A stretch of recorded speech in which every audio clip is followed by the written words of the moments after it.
This school needs to modernize, and frankly, Diana, your methods are outdated, Superintendent James Wright declared, leaning back in his chair with a smug expression that made my blood boil. The board and I feel it's best if you consider early retirement. We need someone who can bring this district into the 21st century. I gripped the armrests of my chair, keeping my face carefully neutral despite the shock and anger coursing through me. After 20 years as principal of Westlake High School in Portland, Oregon, I was being pushed out by a superintendent who'd been in the district for less than 6 months. I see, I said, my voice steady despite the tremor I felt inside. And if I decline this suggestion? James adjusted his expensive tie, a habit I'd noticed whenever he was about to deliver what he thought was a crushing blow. Then we'll need to implement a performance improvement plan. The documentation process has already begun. I'm afraid your evaluation this year shows significant concerns about your ability to embrace technological advancements and modern educational approaches. My name is Diana Morales, and at 55 years old, I had dedicated my entire professional life to education. I started as an English teacher, worked my way up to department head, then vice principal, and finally principal of Westlake High. Under my leadership, our graduation rates climbed from 76% to 94%, and over 80% of our students continued to higher education. I prided myself on knowing every student's name and something about their circumstances. My door was always open to students, teachers, and parents alike. But apparently, all that counted for nothing in the eyes of Superintendent Wright, who seemed determined to make his mark by implementing flashy tech initiatives and restructuring the entire district in his image. I'll need time to consider my options, I replied, rising from the chair. I refused to give him the satisfaction of seeing how deeply his words had wounded me.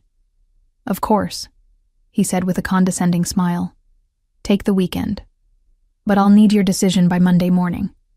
The board is eager to move forward with our plans for Westlake. As I left his office, I noticed Nancy, his assistant, avoiding my eyes. She had been with the district even longer than I had, and I wondered if she was next on his chopping block. Walking to my car, I felt a strange mix of emotions, anger, disbelief, but also an unexpected feeling of potential freedom. For 2 decades, I had put Westlake first, often at the expense of my personal life. Maybe this forced retirement could be an opportunity rather than an ending. Little did James Wright know, but his dismissive attitude toward my experience and accomplishments would come back to haunt him in ways neither of us could imagine. This wasn't the end of my story. It was just the beginning of a new chapter. I spent the weekend in a daze, alternating between rage and despair. My husband, Miguel, listened patiently as I vented my frustrations, his calm presence anchoring me when I felt adrift. "You've given that school your heart and soul, Diana," he said on Sunday evening as we sat on our back porch, watching the sunset paint the sky in brilliant oranges and pinks. "Maybe it's time to think about what you want, not what Westlake needs." Miguel had retired from his engineering job 2 years earlier and had been gently suggesting I consider doing the same. We had dreams of traveling, visiting our daughter in Spain, and spending more time with our grandchildren. But I had always brushed these suggestions aside, convinced the school still needed me. "I'm not ready to be put out to pasture," I replied, the bitterness in my voice surprising even me. "I still have so much to contribute." "No one said anything about pasture," Miguel chuckled, reaching for my hand. "But maybe there are other ways to contribute that don't involve dealing with bureaucrats like Wright." The next morning, I arrived at Superintendent Wright's office 10 minutes early, dressed in my most professional outfit, a navy blue suit I reserved for board meetings and parent conferences. I wanted to face this moment with dignity. "Have you made your decision?" James asked without preamble, not even offering me a seat. "Yes," I replied, standing tall. "I'll accept the early retirement package." A flash of surprise crossed his face, quickly replaced by satisfaction. Clearly, he had expected more resistance. "Excellent.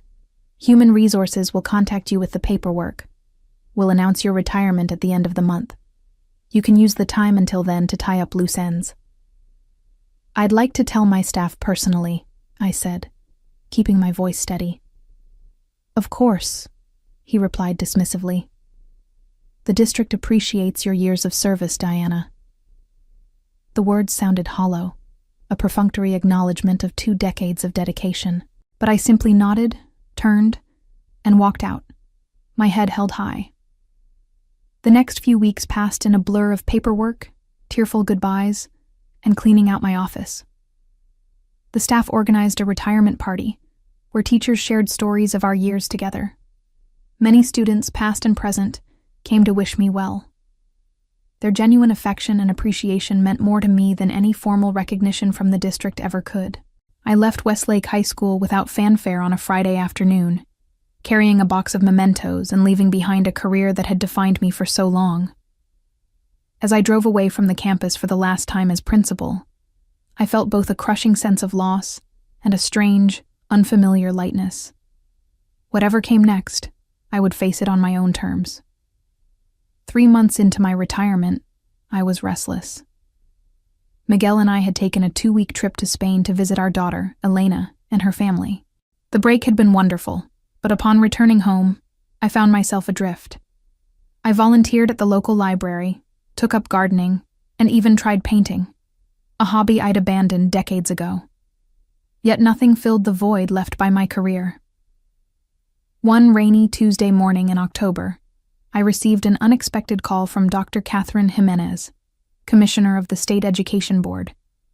I had met her a few times at conferences, but couldn't imagine why she would be contacting me. Diana, I've been following the situation at Westlake with interest, she said after exchanging pleasantries. I understand Superintendent Wright encouraged your early retirement. Her diplomatic phrasing made me smile wryly. That's one way of putting it, I replied. I thought as much, Catherine sighed. James has a reputation for, let's call it aggressive modernization, but that's not why I'm calling. I'm heading a new state initiative focused on educational reform, and I need someone with your experience to lead a key component.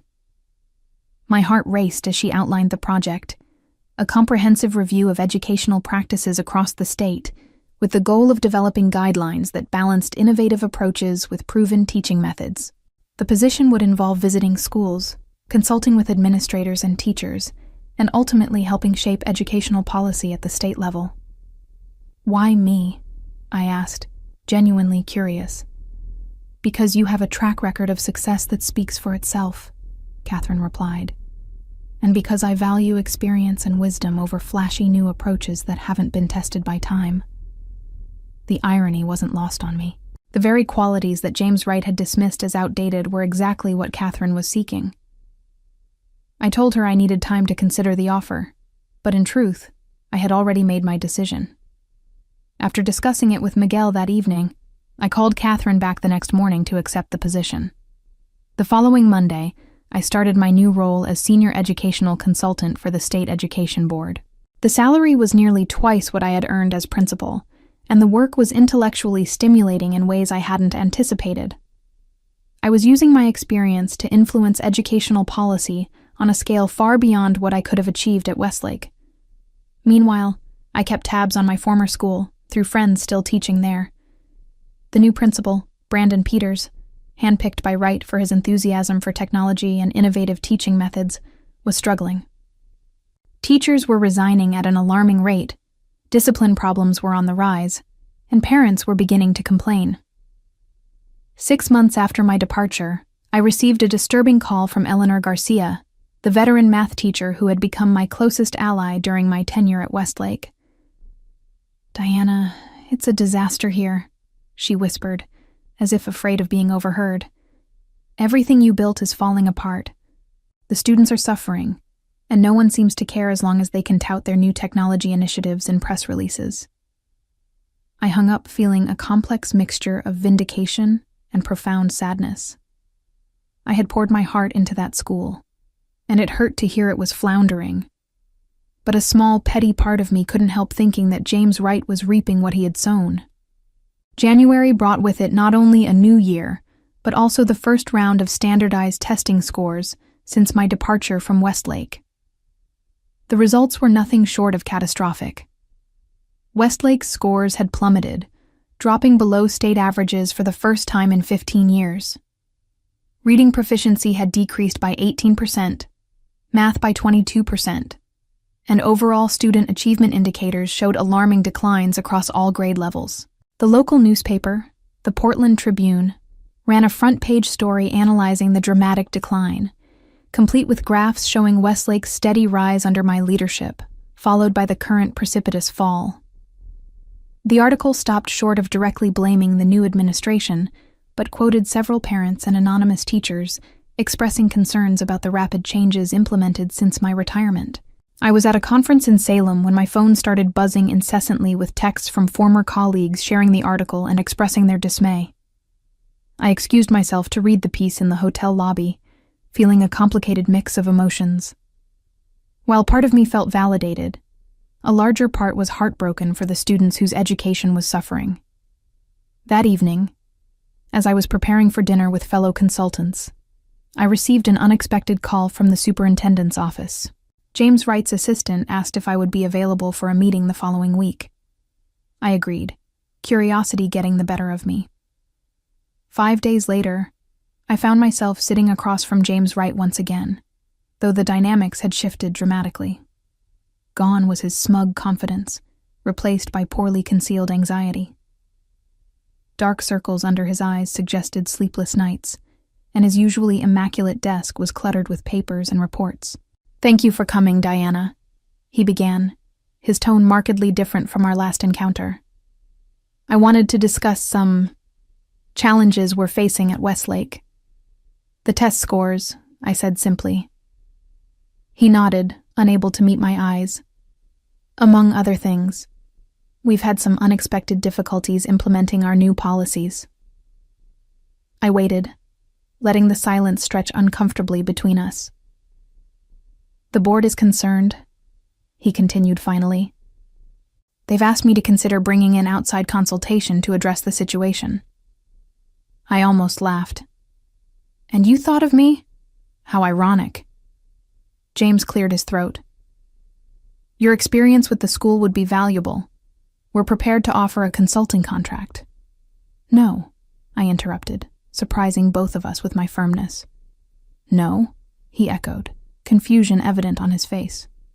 "I'm not interested in a consulting contract with the district," I explained. "My position with the state keeps me quite busy, and frankly, I'm not convinced the current administration values the kind of experience I bring to the table." His face flushed at the thinly veiled criticism. "The situation has changed." "Indeed it has," I agreed, standing to signal the end of our conversation. "But my answer remains no. I wish you and Principal Peters the best of luck in addressing the challenges at Westlake." As I turned to leave, James called after me, an edge of desperation in his voice. "The board is meeting next week to discuss leadership changes. This could affect Peters, and possibly me." I paused at the door, offering him a sympathetic look that required more acting skill than I knew I possessed.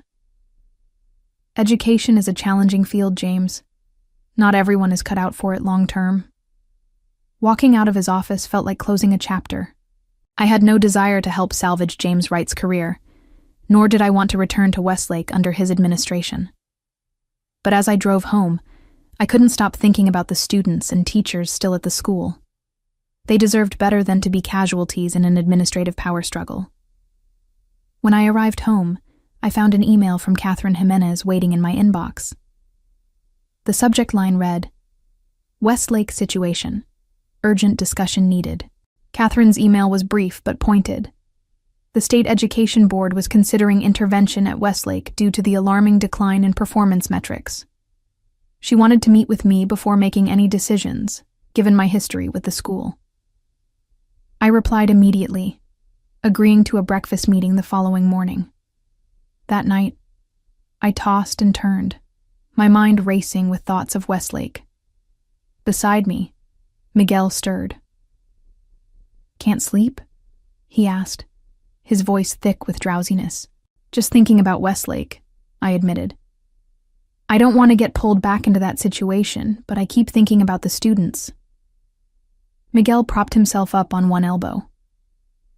You've always put the students first, Diana. That's what made you an exceptional principal.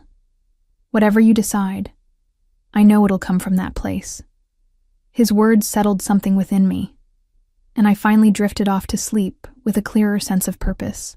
The next morning, over coffee and croissants at a quiet cafe, Catherine laid out the state's concerns about Westlake in stark terms. The board is considering designating Westlake as a school in crisis, which would trigger mandatory state intervention, she explained. Given your intimate knowledge of the school and your current role with us, I wanted your input before we proceed. I considered my words carefully. What would this intervention entail? A complete review of administrative practices, curriculum implementation, and teacher support systems. Depending on our findings, we could mandate leadership changes and implement state-supervised improvement protocols, which would effectively end James Wright's career, I observed. Catherine met my gaze steadily. Possibly, yes, and likely Peter's as well. But our concern is the students, not protecting careers. As it should be, I agreed. But a state takeover would be traumatic for the school community. There might be a less disruptive approach. I'm listening, Catherine said, leaning forward. What if, instead of a formal intervention, the state appointed an interim educational advisor to work with the current administration? Someone with the authority to implement changes, but without the stigma of a complete takeover. Catherine's eyes lit up. You're suggesting a compromise that saves face for the district, while still giving us control over the situation. She paused, studying me. Would you consider taking on that role? The question hung in the air between us. Part of me wanted to refuse immediately. I had moved on, found a new professional identity beyond Westlake. But another part knew that this might be the best chance to protect what I had built there. It would have to be temporary, I said finally. 6 months at most. And I'd need complete authority over educational decisions. I can arrange that, Catherine replied, already pulling out her tablet to make notes. But you should know that Superintendent Wright will likely resist. I allowed myself a small smile. Let me worry about James Wright. The plan came together quickly after that. Catherine drafted a proposal for the state board, positioning the educational recovery specialist role as a supportive measure rather than a punitive one. Within days, the board approved the position, and Catherine officially offered it to me. The compensation package was stunning, 5 times my former salary as principal, with the understanding that it was a temporary assignment with extraordinary responsibilities. I would retain my state consultant position, returning to it full-time once Westlake was stabilized. Before accepting, I laid out my conditions: complete autonomy in educational decisions, the authority to reorganize staffing as needed, and direct accountability to the state board, rather than to Superintendent Wright.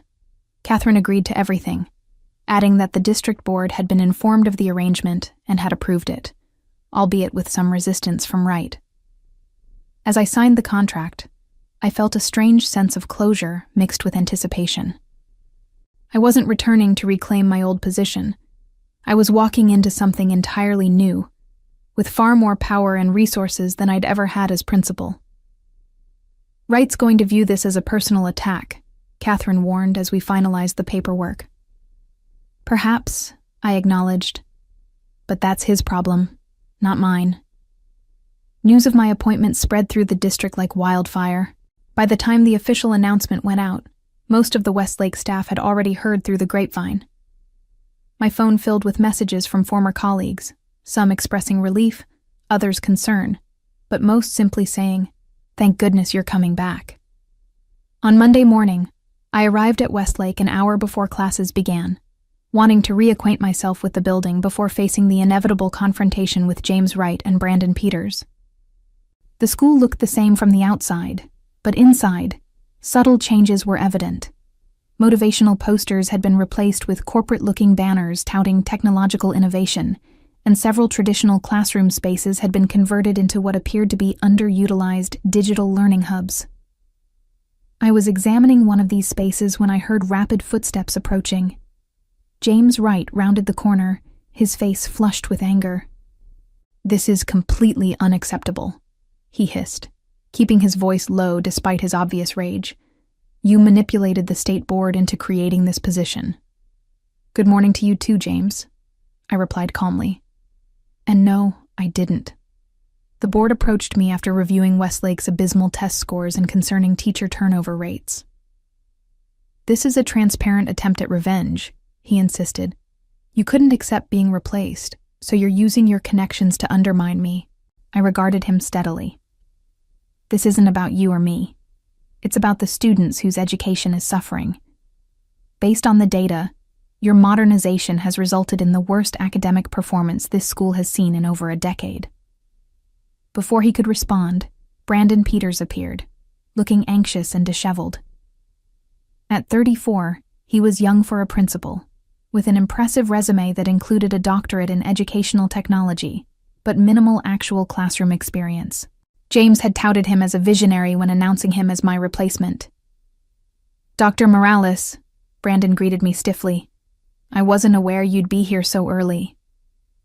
"I wanted to get reacquainted with the building," I explained. "And please, call me Diana. We'll be working closely together for the next several months." Brandon shot a nervous glance at James, who intervened quickly. "Actually, Dr. Morales, I've scheduled a district-wide administrative meeting this morning. Principal Peters needs to attend, so your orientation will have to wait."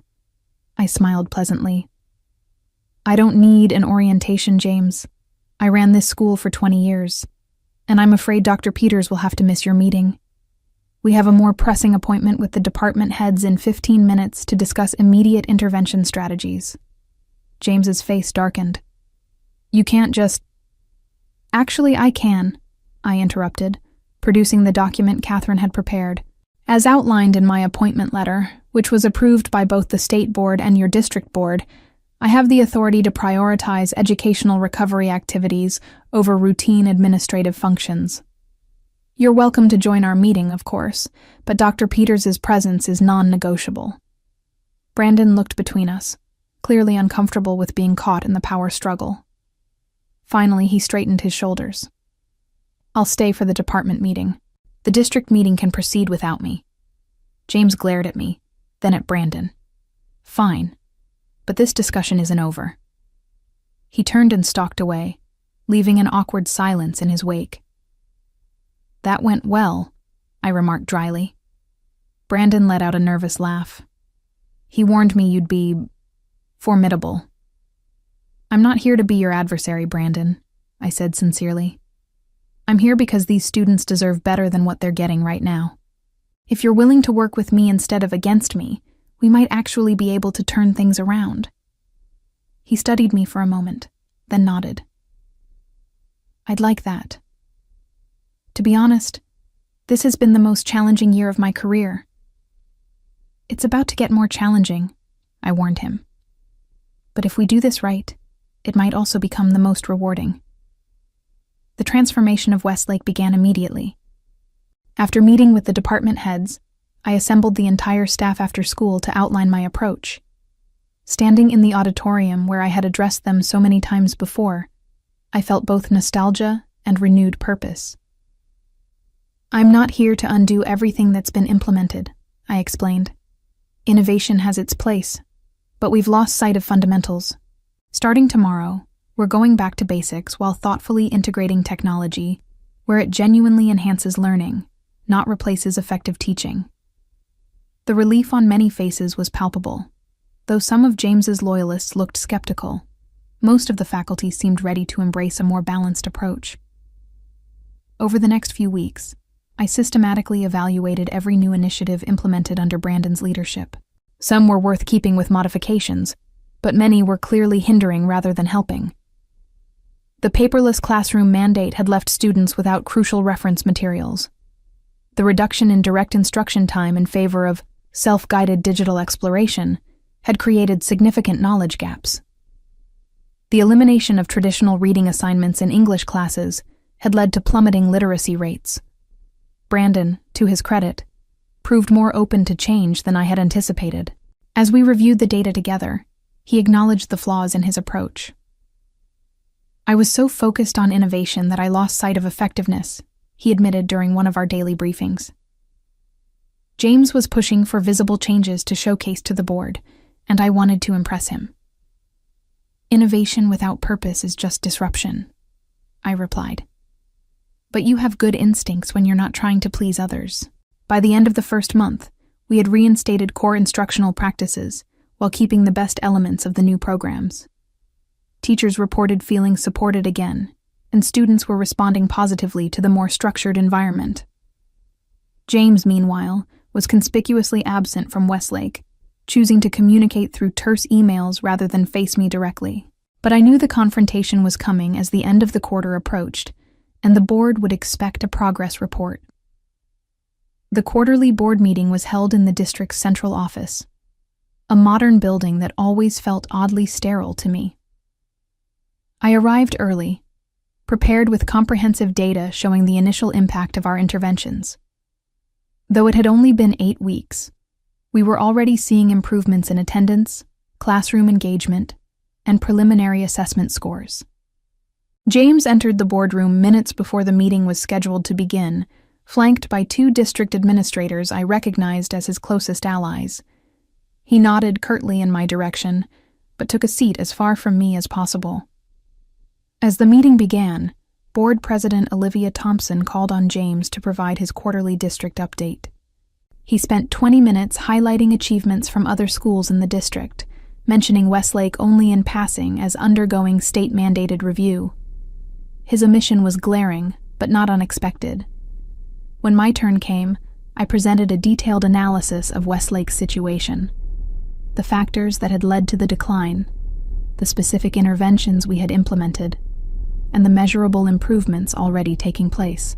I was careful to frame everything in terms of student outcomes rather than administrative failures.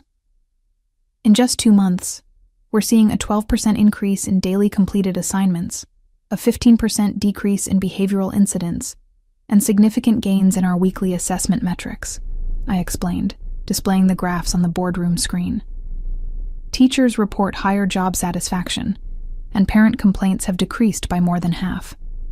Board members leaned forward, clearly impressed by the data. James shifted uncomfortably in his seat as I continued. None of this required expensive technology or radical restructuring, I concluded. Simply a return to proven educational practices, thoughtfully combined with appropriate technological tools. Our students are responding because they once again have the structure and support they need to succeed. When I finished, the boardroom erupted in questions. Not hostile ones, but genuine inquiries about the specifics of our approach. As I addressed each one, I could see James growing increasingly agitated, his carefully constructed narrative about outdated methods crumbling before his eyes. The final blow came when Olivia Thompson asked directly, "Superintendent Wright, given these results, do you plan to implement similar approaches in other struggling schools in the district?" James had no choice but to acknowledge the success. "We're evaluating the data to determine which elements might be applicable district-wide," he managed, his voice strained. As the meeting adjourned, several board members approached me to express their appreciation for my candid assessment and impressive results. James slipped out without speaking to anyone, his defeat evident in his hurried departure. I hadn't sought to humiliate him publicly, but the contrast between his evasive report and my data-driven presentation couldn't have been clearer. In the end, the students' success was a more effective revenge than any confrontation could have been.